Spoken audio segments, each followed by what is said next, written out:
నేనే రాజు నేనే మంత్రి ఆగస్ట్ 11th అంటే రేపే రాబోతుంది. ఒకటి ఈ సినిమా నేను ప్రతి సినిమా చేసేటప్పుడు ఆడియన్స్కి కానీ ప్రెస్కి కానీ ఒకటే చెప్తూ ఉంటా. ప్రతి సినిమాలో నేను ప్రయత్నించేది ఏంటంటే ఐదర్ మీకు ఒక కొత్త వరల్డ్ అన్నా చూపిస్తాను, లేకపోతే కొత్త వ్యక్తుల్ని పరిచయం చేస్తానని. ఈ సినిమాలో కొత్త వ్యక్తుల్ని పరిచయం చేయడం జరిగిందండి. ఇది జోగేంద్ర అనే వ్యక్తి జీవిత చరిత్ర. అండ్ అతని లైఫ్లో ఒక 6-7 సంవత్సరాలు the highs and lows of his life. ఒక అనంతపురం లాంటి ఒక ఊర్లో, ఒక టౌన్లో చిన్న వడ్డీ వ్యాపారం చేసుకుంటూ తన భార్యతో హ్యాపీగా ఉంటూ ఒక జోగేంద్ర రాజకీయాల్లోకి వచ్చి ఒక చీకటి రారాజు అయిపోయి ఆల్మోస్ట్ ఒక మంచోడు ఇలాంటి పవర్, వెల్త్, పాలిటిక్స్, క్రైమ్ ఈ వరల్డ్లోకి వెళ్తే ఎలా మారతాడు అన్నది ఈ కథ and his redemption. That's really what this story is about. ఈ సినిమాకి వన్ ఈజ్ డెఫినెట్గా అంటే కొత్త సినిమాలు అందరూ ఉంటారు, నేను డెఫినెట్గా అలాంటి సినిమాలు చేస్తూ ఉంటా కాన్స్టెంట్గా. And I'm very proud about this film అండి. ఐఎమ్ వెరీ ప్రౌడ్ దట్ ఇలాంటి సినిమా నేను చేయగలిగానని. చాలామంది మాస్ సినిమా చేయాలి, కమర్షియల్ సినిమాలు చేయాలంటూ ఉంటారు, but this is the most commercial that I can get. ఒక వ్యక్తి జీవిత చరిత్ర చెప్పడం అని ఒక సింపుల్ మ్యాన్ నుంచి ఒక విలన్గా వెళ్ళి ఒక హీరోగా రైజ్ అయ్యే ఒక వ్యక్తి కథ చెప్పాం. So I'm very very happy and proud that I associated myself with a film like this.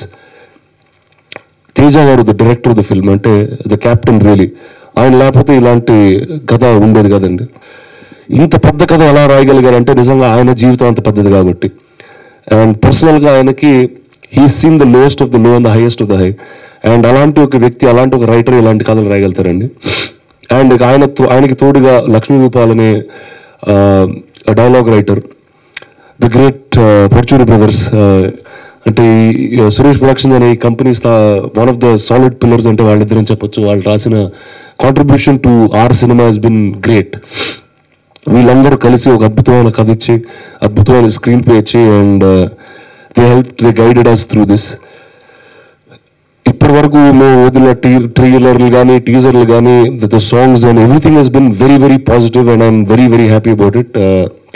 Again కాన్స్టెంట్గా అంటూ ఉంటారండి, అంటే ఇలాంటి సినిమాలు ఆడియన్స్ చూడరు, అలాంటి సినిమాలు ఆడియన్స్ చూడరు అని. బట్ కొత్త సినిమా చేస్తే ప్రతిసారి ఆడియన్సే చూస్తారండి. నేను బోల్డ్ సార్లు అన్నాను, చాలా సార్లు ఆడియన్స్ ఎప్పుడు కరెక్ట్గా ఉంటారు, మనకే సరిగ్గా తీయడం రాదు, అందుకే తీయడం మానేస్తాము అని. But this is definitely new effort and I'm hoping all of you will like the film and enjoy it. అంటే మామూలుగా డ్రై టౌన్స్ అంటే మన ఆంధ్రలో కూడా నెల్లూరు, చిత్తూరు, మీరు ఆ తమిళనాడు బార్డర్ టౌన్స్కి వెళ్ళి ఆ డ్రై టౌన్స్లో ఇలాంటి బట్టలు వేసుకుంటూ ఉంటారండి ఎక్కువ, ఎందుకంటే కాటన్ చాలా ఫ్రీ ఉంటుంది కాబట్టి. సో అలాంటి ఒక nature we try to bring in this film. And మీకు చాలామంది తెలుసు తెలియదు, బట్ తేజ గారు ఎంజీఆర్ గారి అంటే ఫ్యాన్ కూడా అన్నాను, is an admirer of MGR గారు. అంటే ఈ సినిమాలో ఆ సెకండ్ హాఫ్లో వచ్చే పాలిటిక్స్ ఇవన్నీ ఆయన బేస్ అయిన ఫిలాసఫీస్ అంటే నాకంటే అంత బాగా ఆయన చెప్పడం వల్లే తెలుసు కానీ. బట్ అండ్ ఆయన నాకు ఎండ్ పార్ట్లో మీకు ఇమేజరీ ఎలా ఉంటుంది అని అనుకున్నాను. బిగినింగ్లో ఏం చేసామంటే ఫస్ట్ వడ్డీ వ్యాపారం చేస్తున్నప్పుడు ఇలా ఉంటాడు అండ్ మేము మెటీరియల్ కూడా ఏ ఊర్లో షూటింగ్ చేస్తున్నాం ఆ ఊర్లో మెటీరియల్ కొని బట్టలు కొట్టాం. అంటే so for it to look as authentic as possible.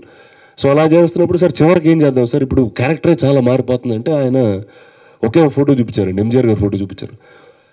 White and white, నల్ల కళ్ళజోళ్ళు అండ్ ఫుల్ హ్యాండ్స్, దాని మీద ఒక వాచ్ ఉంటుంది. ఈ సెట్ దిస్ ఈ మూడ్ అండి, ఇది మీరు తీసుకుని ఇది మీరు వేసుకుంటే ఎలా ఉంటుందో that's what I wanted. And definitely when I first wore it, ఆ విజువల్ నేను ఎప్పుడు చూడలేదు. అంటే ఇలా పంచలు ఎప్పుడు లుంగిలు ఎప్పుడు వేసుకుని తిరగలేదు, అండ్ ఇప్పుడైతే ఈ తప్పితే ఇంకేం వేసుకోవట్లేదు. But so that's the detailing that went into it. And it's all Teja Garu's idea and creation. I'm very happy that I could play something like this. ఒకటి అర్థం ఏంటంటే మన ఇండియన్స్ ఎప్పుడో ఫిగర్ అవుట్ చేశారు లుంగిలు అంటే, షార్ట్స్ అయితే shorts అయిపోతే ప్యాంట్లో ఉండాలని ప్యాంట్ అయిపోద్ది. మొన్న గోవాకి బాంబే కానీ ఎటనే తిరుగుతూ ఉన్నా. So I'm very very very very happy with the lungis. మీరు అందరూ కూడా ఇంకా నెక్స్ట్ లుంగిలు వేసుకుని తిరగండి, హ్యాపీగా ఉంటాం. నాకు సినిమాలు చేస్తున్నప్పుడు చాలా ఎక్కువ డ్రామా ఉంటే చాలా ఇష్టం అండి. అండ్ పవర్ అనేది బిగ్గెస్ట్ డ్రామాటిక్ ఫోర్స్. అంటే ఒక లేమన్గా మీకు అంటే మనం ప్రెస్లో చూస్తున్నా most of our paper is about, hour news is about drama in politics and power. So దానికన్నా బెటర్ కథలు ఇంకేం వస్తాయి, దానికన్నా డ్రామాటిక్ ఇంకేముంటుంది అని తీసుకున్నాం.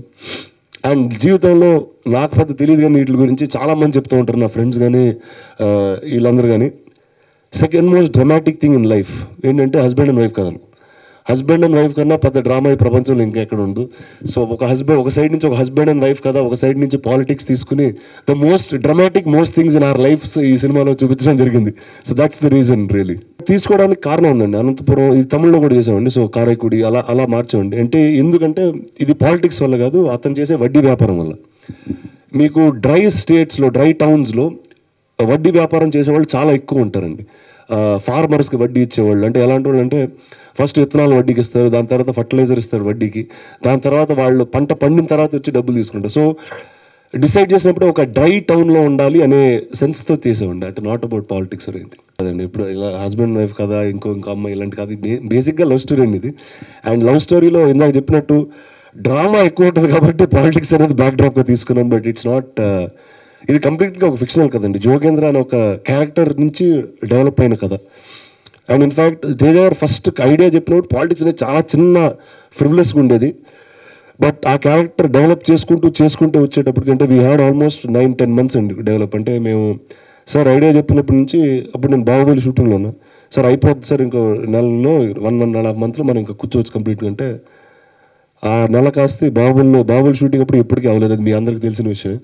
ఓ 2 నెలలు 3 నెలలు అయింది, 3 నెలలు 6 నెలలు అయింది, 6 నెలలు 8 నెలలు అయింది. సో గుడ్ థింగ్ ఏంటంటే తేజ గారు ఎక్కడికి వెళ్ళకుండా ఆయన హ్యాపీగా రాసుకుంటూ ఉన్నారు. So we had a lot of time to right. ఇప్పుడు రేపు మీరు చూడబోయేది ఒక 2.5 గంటలు కదండి. బట్ మేము రాసింది ఏంటంటే ఒక జోగేంద్ర జీవిత చరిత్ర రాస్తాం. అండ్ అందులో ఈ 6-7 ఏళ్ళలో అతని జీవితంలో జరిగిన బెస్ట్ ఐటమ్స్ అన్నీ తీసుకుని ఒక కథగా ఫామ్ చేసి ఈ సినిమా చేయడం జరిగింది. So that's really how we made the story.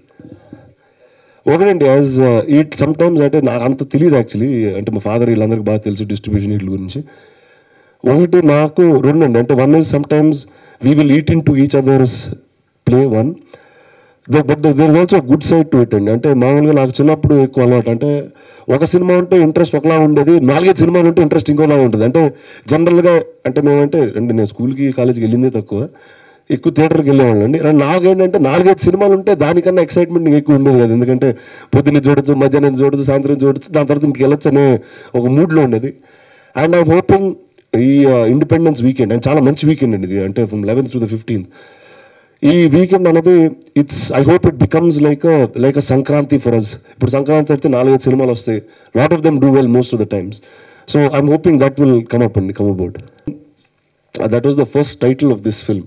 అంటే అప్పుడు ఈ కథ కాదు, ఈ క్యారెక్టర్కి ఇంకో ఆ టైటిల్తో వచ్చారు తేజ గారు ఫస్ట్. అంటే we really wanted to make it ఒక slice of life and the idea ఏంటంటే బిహైండ్ ఇట్ ఒక హ్యాపీగా బేసిక్ అంబిషన్స్తో చాలా సింపుల్గా లీడ్ చేసే ఒక లైఫ్, వెరీ గుడ్ పీపుల్. అలాంటి వాళ్ళని మీరు ఇంకో వేరే ప్రపంచం, వాళ్ళకి తెలియని ఒక ప్రపంచం ఉంటుంది. ఏంటి, పాలిటిక్స్ కానీ, క్రైమ్ కానీ, మనీ కానీ, వెల్త్ కానీ, ఫేమ్ కానీ, ఇలాంటివన్నీ ఒక మంచోడిని కూడా ఎలా మార్చేస్తాయి. Because they are much bigger. ఒక ఇండివిజువల్ కన్నా చాలా పెద్దవి, చాలా పవర్ఫుల్. అంటే మన ఫీట్ సాలిడ్గా గ్రౌండ్లో లేకపోతే లాగేస్తుంది అది. సో అలాంటి సెన్స్లో చేసిన సినిమా అండి ఇది. అండ్ అతని రిడెంప్షన్, అతనికి అర్థం చేసుకుని అతని రిడెంప్షన్ అనేది కదా ఉందని. నాకు కంపెనీ ఉందండి క్వాన్ అని. And what we really try to do is సినిమాని బెస్ట్ మానిటైజ్ చేయడం ఎలా అనేది మేము చేస్తూ ఉంటాం. అండ్ ఒక ఫైనాన్షియల్ డిసిప్లిన్లో really this film has stood as a benchmark అండి. అండ్ చాలాసార్లు మనం సినిమాలు బడ్జెట్ వల్ల ఫెయిల్ అవుతూ ఉంటాయండి. అండ్ సీ లాట్ అంటే ఇంగ్లీష్లో క్లాసిక్ సేయింగ్ ఉంది, it's never a film that fails, it's the budget that fails the film అని. అండ్ ప్రతి సినిమాకి ఒక ఇంటెండెడ్ ఆడియన్స్ అనేవి ఉంటారండి. అండ్ అది నేను ఎక్కువ గట్టిగా నమ్ముతాను. ఇప్పుడు ఒక బాహుబలి లాంటి సినిమా అనేది బిగ్ ఆడిటోరియంకి, దాని తర్వాత ఒక గాజీ లాంటి సినిమా చేస్తే ఒక చిన్న ఆడిటోరియంకి. సో ప్రతి దానికి ఒక బడ్జెట్ ఉంటుంది. అండ్ ఆ బడ్జెట్లోనే మనం ప్లే చేయాలి. అండ్ నేను ఎట్టా మారానంటే ఓవర్ ద ఇయర్స్, అండ్ నాకు ఇది అర్థం కావడానికి ఒక 6 ఏళ్ళు పట్టింది. ప్రతి సినిమాకి ఒక బడ్జెట్ ఉంటుంది. అండ్ నేను ఇప్పుడు ఈ సినిమాకి 20 కోట్లు అయింది కాబట్టి రెండో సినిమాకి 30 కోట్లు అట్టా ఆ సిస్టంలోకి ఎప్పుడు వెళ్ళలేదండి. ఒక కథ అనుకుని ఈ కథ ఖచ్చితంగా చేయాలి, దాన్ని రివర్స్ ఇంజనీర్ చేద్దాం. ఇప్పుడు ఒక సబ్మరీన్ సినిమా చేయాలి, తెలుగులో ప్రతి ఒక్కరికి చెప్తే అది చేయొద్దు అంటున్నారు. అండ్ డెఫినెట్గా ఒక risky film. How do I do that film? నేను మామూలుగా చేసే సినిమా బడ్జెట్లో సగం పెట్టి చేస్తాను. లేకపోతే అలాంటి ఎఫర్ట్లు చేయకపోతే కొత్త సినిమాలు చేయలేమండి. And that's really my interest is to do new films. So అలా this film really stood the test of time. ఎందుకంటే ఒక కమర్షియల్ ఫార్మాట్ కదా. అంటే ఈ సినిమాలో పెద్ద పెద్ద హీరోయిన్లు, పెద్ద డైరెక్టర్లు, పెద్ద ఆర్టిస్టులు అందరు ఉన్నప్పటికీ we still could crack it in a very very correct budget. And that is all thanks to obviously Suresh Productions and Teja Garu, who know budgets filmmaking. So I'm very happy that I could do this here.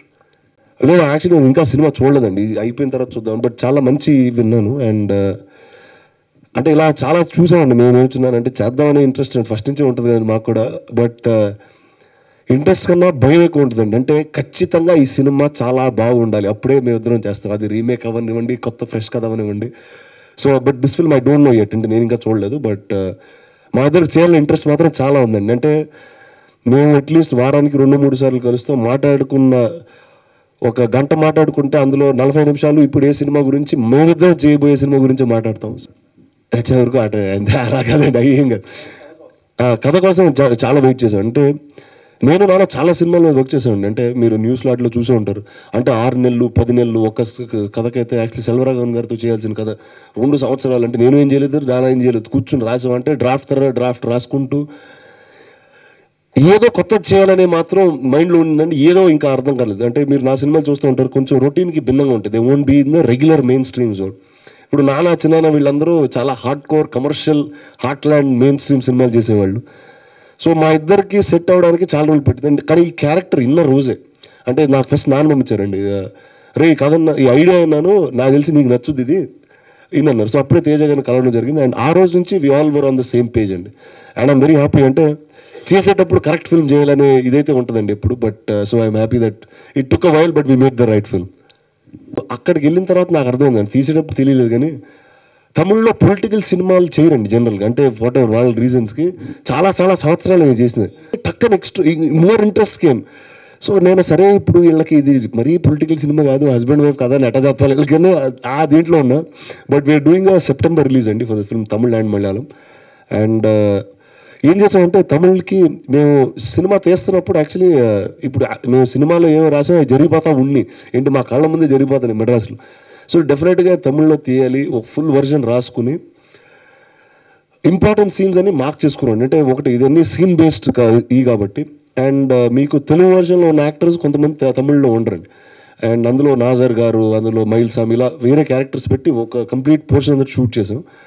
And అంత డబ్బు అయిపోయిన తర్వాత చూస్తున్నప్పుడు lip sync కొడతా ఉంది. ఇప్పుడు అంటే main డైలాగులు ఇవి లిప్ కరెక్ట్గా మ్యాచ్ అయిపోతే బాగోదని then we completely reshot lot of the closeups in Tamil. So it's almost like half short film in Tamil.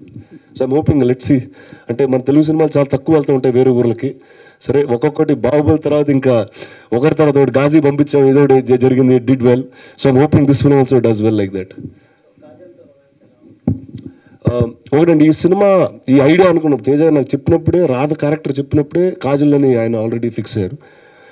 అది ఎందుకంటే ఫ్యూ రీజన్స్ అండి. వన్ ఈజ్ ఇది మీరు మామూలు రెగ్యులర్గా మా ఏజ్ గ్రూప్లో చేసే హీరోస్ చేసే లవ్ స్టోరీ లాగా ఉండదు. ఎందుకంటే it's not a young love story. అంటే ఫ్రివ్లెస్గా యంగ్గా టీజింగ్ చేసుకుంటే అవన్నీ ఉండవు. అంటే ఇది ఒక మంచి హస్బెండ్ అండ్ వైఫ్ కదండి, అంటే ఒక పద్ధతి అయిన వ్యక్తులు కదా. అండ్ అది ఉన్నప్పుడు ఒక తెలియని ఒక స్టేచర్ ఉండాలి అమ్మాయికి. ఎందుకంటే ఈ సినిమాలో ఏ ఇష్యూ జరిగినా ఈ కథ అంతా జరిగేది కేవలం రాధ కోసం జరిగే కదా. సో అలాంటి ఒక మనిషి అంటే డెఫినెట్గా ఒక స్టార్డమ్ ఉండాలి, ఒక స్టేచర్ ఉండాలి, తను చెప్తే మనం వినాలి. సో కాజల్కి అవన్నీ ఉన్నాయండి, ఆ స్టేచర్ ఉంది, completely all that is there. And Teja గారికి కాజల్కి కంప్లీట్లీ డిఫరెంట్ ఈక్వేషన్. అంటే ఒక స్టూడెంట్ మెంటర్కి ఉన్న ఒక ఈక్వేషన్ ఉంటుంది. అంటే ఆవిడ ఫస్ట్ సినిమా తనతో, అండ్ ఇప్పుడు 50th సినిమా. ఇది నా సినిమా గురించి లేకపోతే తేజ గారి గురించి చెప్పట్లేదు నేను. ఒక సినిమాగా ఒక కథగా అమ్మాయిలకి రాసే one of the finest character Radha character అనేది మీరు రేపు చూస్తారు. But I was really impressed when the character was return. And Kajal గారు 50వ సినిమా అది. ఒక యాక్టర్ జీవితంలో 50 సినిమా అంటే అప్పుడు అనుకున్నా, అది ఇప్పుడే కదా వీడు వచ్చింది 50 సినిమా ఎట్టా చేసింది, మనం 7-8 చేసాం ఇంకా అనే థాట్లో ఉన్నా. బట్ ఒక యాక్టర్కి 50th ఫిల్మ్ అనేది పెద్ద మైల్ స్టోన్ అది. అండ్ ఒకటి మేము చాలా హ్యాపీగా ఉన్నాం, ఎందుకంటే కాజల్ ఖచ్చితంగా ఈ సినిమా మర్చిపోదు, ఎందుకంటే 50th ఫిల్మ్ ఏంటంటే ఈ సినిమా అంటుంది. So I'm very happy and proud that I got to work with her. ఒకటండి, ఇప్పుడు ఫస్ట్ నాది కొత్త సినిమా అని చెప్పడానికి నేను అన్ని కొత్తగానే చేయాలి, లేకపోతే అండ్ ఈ ప్రమోషన్ అనేది why I did it like this. First it start with really that media event అండి. అండ్ నేను చాలా సినిమాలు ఆడియో ఫంక్షన్లు కానీ ప్రీ రిలీజ్ ఈవెంట్లు కానీ చూస్తూ ఉన్నా. అది ఈవెంట్ పెట్టేది ఎందుకు, మా సినిమా గురించి చెప్పడానికి. అక్కడ ఆ మ్యాటర్ తప్పితే వేరే అన్నీ జరుగుతూ ఉంటాయి. అంటే చాలామంది ఫ్యాన్స్ వచ్చి వీళ్ళ పేరు చెప్పండి, వాళ్ళ పేరు చెప్పండి, అరే ఎవరి పేరు చెప్పి ఈ సినిమా ఇది. సో నాకు డెఫినెట్గా అలాంటి ఇష్యూ వద్దు, నా సినిమా 100% ఏంటో నేను చెప్పేయాలి. ఎందుకంటే నాకు చాలా డిఫరెంట్ ఫిల్మ్ అండి, చెప్తే కానీ అర్థం కాదు. So I said let's design this whole thing. సరే I'm host, I know how to host shows కాబట్టి అది చేసేవాడు. And that was really successful. అంటే చాలా వరకు ఇన్ఫర్మేషన్ బయటికి వెళ్ళింది కరెక్ట్గా. అండ్ ఇప్పుడు హిందీలో చూస్తే వాళ్ళు నెక్స్ట్ లెవెల్ చేస్తూ ఉంటారు ప్రమోషన్స్. మనం అంత దానికి ఒక చిన్న ప్యాచే. అండ్ కాన్స్టెంట్గా కొత్త చేయాలి. అండ్ బిగ్ బాస్ హౌస్కి వెళ్ళినప్పుడు ఐ రియలీ ఎంజాయ్డ్ ఇట్ అండి. And really enjoyed it. Now we not competing on TV at all అండి. అంటే ఇప్పుడు అది మా మెయిన్ ఫోకస్ కాదు. And we are doing different things. One is what I was really happy about is as the big boss show, మామూలు regular TV audience కన్నా there are new audience who come to watch TV and it's not the same TV people. ఈ show చూసేవాళ్ళు ఆ show చూడడం కాదు, కొత్త people టీవీలు చూస్తున్నారండి. So that's actually a big boost for everybody. And నిజంగా నాకు ఆ షో అర్థమైంది ఆ హౌస్కి వెళ్ళినప్పుడు. So but I was quite shocked with the format of the show. And I'm very happy that Telugu people అంత బాగా చూస్తున్నారు. Congrats to all you guys at Star. అంటే ఇలాంటి ఇంకా కొత్త షోస్ వచ్చి డెఫినెట్గా we should find newer things. I was very happy doing it. And I have thank Tarak and everybody to help. అక్కడ చాలా కామెడీ చేసాం. తారక్ ఫ్యాన్స్ ఈ సినిమా చూడాలి లేకపోతే ఆయన హర్ట్ అయిపోతాడని అందరికీ చెప్పడం జరిగింది. But it was lot of fun అండి ఫర్ మీ. విమెన్ అంటారు చూడండి లైఫ్లో, అలాంటి ఒక వ్యక్తి అండి. అండ్ ఇందాక చెప్పాను మోస్ట్ ఇంపార్టెంట్ క్యారెక్టర్ ఎవరంటే రాధా అని చెప్తానండి. ఈ సినిమాలో మోస్ట్ డిఫికల్ట్ క్యారెక్టర్ ఎవరిది అంటే క్యాథరిన్ది టు ప్లే. అంటే ఒక సింపుల్ లైఫ్ నుంచి తను ఒక బిగ్ బ్యాడ్ వరల్డ్కి వెళ్తా చూడండి, ఆ వరల్డ్లో కలిసే వ్యక్తి క్యాథరిన్. అండ్ అవునండి ఈ సినిమాలో ఎలా ఉంటుంది, హస్బెండ్ వైఫ్ అఫేర్ చాలా ఉంటాయండి. చాలా అంటే ఒక లైఫ్లో జరిగే డ్రమాటిక్ ఇష్యూస్ అన్నీ తీసుకుని పాయింట్లుగా రాసుకుని అక్కడి నుంచి కట్ చేశారు తేజ గారు. So that's really a fun thing అండి. అండ్ ఇలాంటివి మనం ఎప్పుడో తెలుగు సినిమాలు చాలా సంవత్సరాలు ఇలాంటివి చూసి. And I was very happy that this format of films have come back again.